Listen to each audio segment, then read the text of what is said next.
Hello, this is the Sunday school lesson for February 21st for pre-K kindergarten, first, second, and third graders.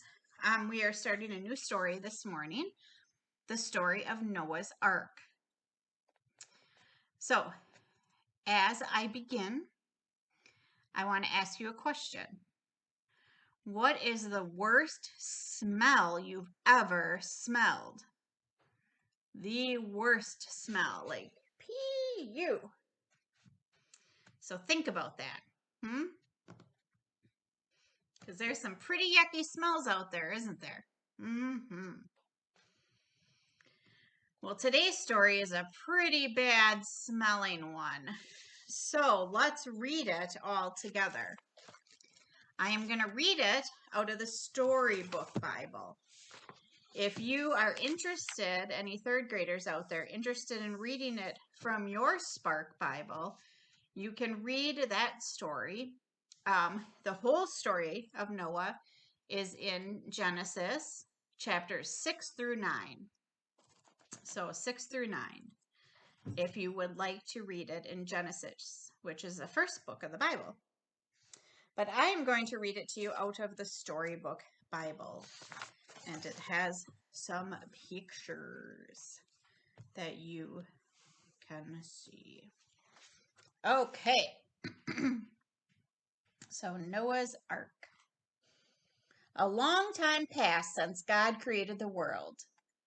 Oh, if you want to follow along with me, I forgot to even say that. If you want to follow along with me, you can turn to page 20 in your Spark Storybook Bible. All right, so let's begin again. A long time passed since God created the world. People forgot about God except for one man. His name was Noah. He loved and obeyed God. I am very sad that people have forgotten about me, God said to Noah. I am going to bring rain to flood the earth. Lots and lots of rain. Build yourself a huge boat of cypress wood. Noah did just what God said and made a big boat with lots of rooms. Noah was 600 years old when he entered the boat with his wife, their sons, and their sons' wives. God brought 2 of every kind of animal to the boat. And you can see a lot of them there. Also, I put a coloring sheet in your Sunday school kits, so you'll probably see that there too. Yep. All right. So elephants and zebras, lions and tigers, pigs and giraffes, dogs and cats, deer and rhinos, bears and cows, horses and goats, lambs and monkeys all came 2 by 2. All different kinds of animals, birds, and creepy crawly things came to the boat. Noah took all of them into the boat. Then the door shut behind them.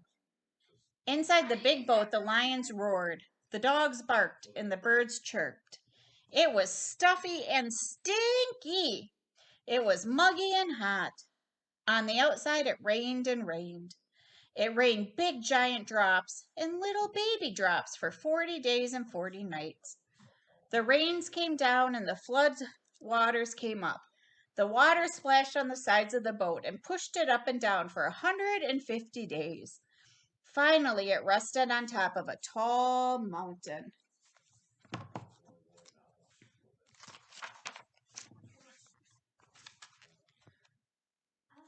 Noah waited and waited until God said to him, "Come out of the boat, you and your wife and your sons and their wives." Noah's family and all the animals came off the boat. They put their feet on dry land. They ran and skipped and jumped. They twirled and danced in the sunlight. They thanked God for the land and God blessed them. Noah's family grew and grew. The animals and the birds and the creepy crawly things filled the earth again. God painted a rainbow of bright red, orange, yellow, green, blue, and violet across the sky and promised, "Never again will water flood the earth.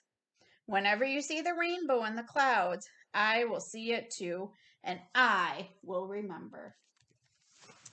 And that is our story for this morning. So think about that.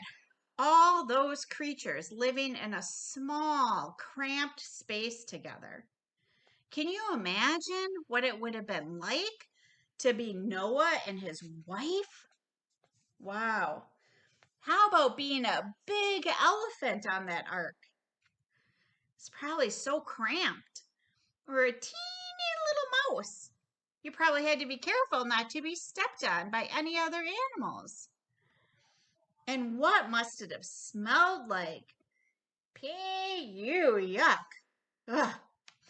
Well, this morning, or this afternoon, or this evening, whenever you're watching this, we are going to make air fresheners.